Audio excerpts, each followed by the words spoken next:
So this is the second video for Robot C. So this time what we're talking about is the text functions. So for the most part, the text functions that we're going to work with are under natural language, and we have a couple of them under control structures. So to start us off, what we're going to do is we're going to click New File, which will then open us a new file that looks like this, source file, and whatever name it is.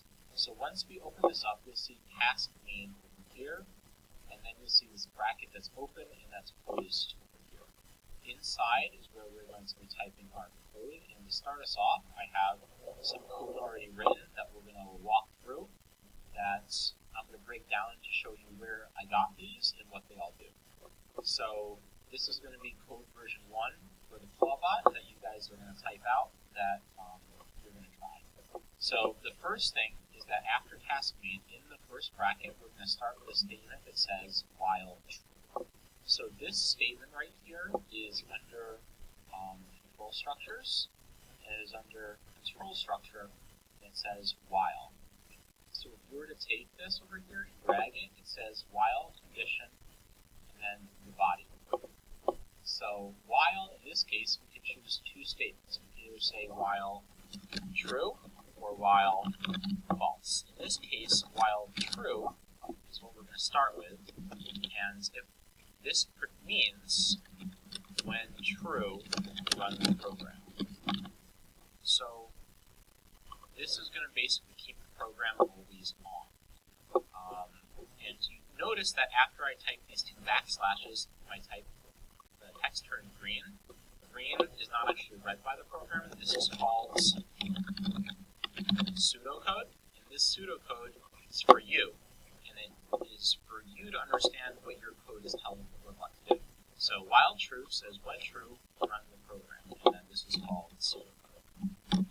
So over here, you'll notice there's a bracket and another bracket, a starting and a closing. So the body is what's going to go inside. So to start us off inside the body over here, we're going to have an if statement. So this if statement is under control structures for if statements.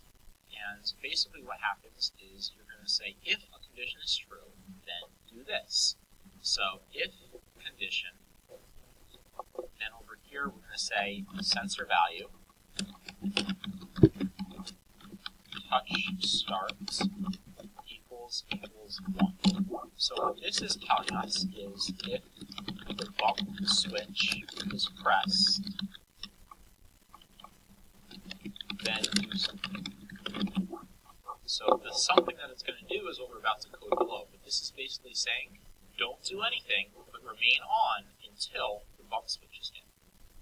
So once we type this, we're then going to go down to the next line, and then we're going to go ahead and then write another statement.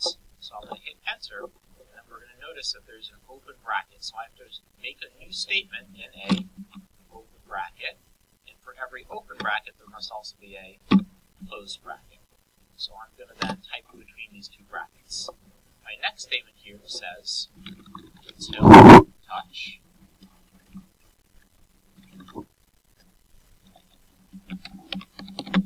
start.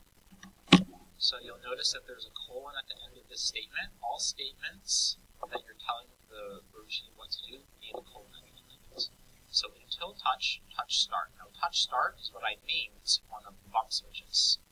So basically what this is going to do is it's going to wait for the bump switch in the digital ports, whatever port you put it in. In my case, I put it in 6 to be bumped.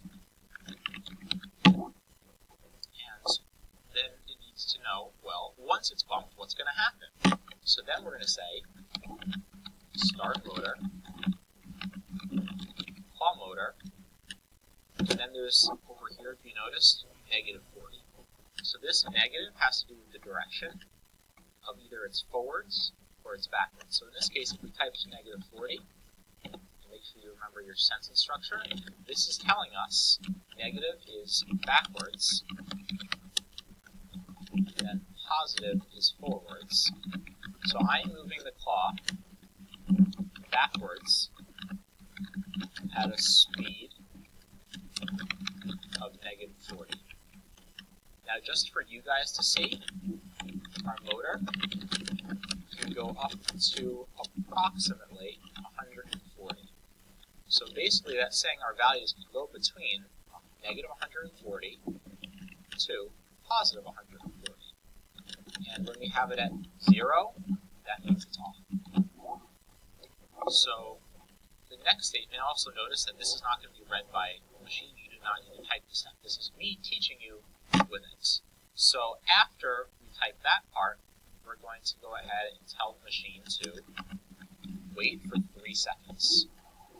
The reason we have to tell it to wait is because we want it to have time to actually close the claw. So once you tell it to wait, we're then going to tell it to start the motor. And which motor we want it to start? In this case, the arm motor at a speed of 10, so a very slow speed. Now that's going to start moving the arm motor to lift the object up. And on the next line, make sure you remember your semicolon. We're going to tell it to wait for 3 seconds so that it has time to do its action. Then we're going to start motor for the arm motor to move it at negative 30. It's telling it to go up for 4 seconds. We're then going to tell it to wait for 3 seconds. And then we're going to start motor, claw motor for 40 seconds. Or for a speed of 40, we're going to do that and then stop.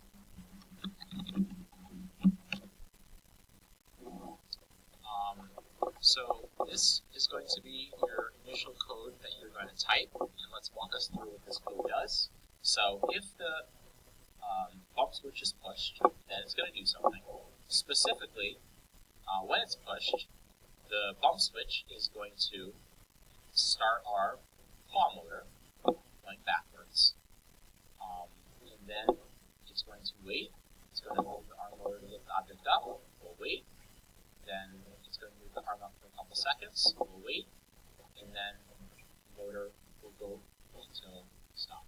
So this is a very basic code that we're going to start off with. And from here, we're going to use this to modify things. You can change this over time after the first iteration of the code to wait for 2 seconds. Wait for 2 seconds over here. Maybe wait for 5 seconds.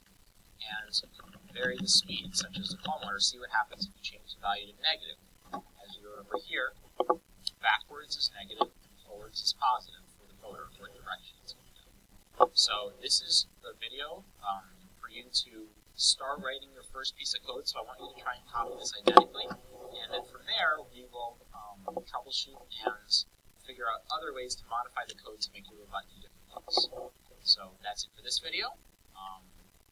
If you have questions, please let me know.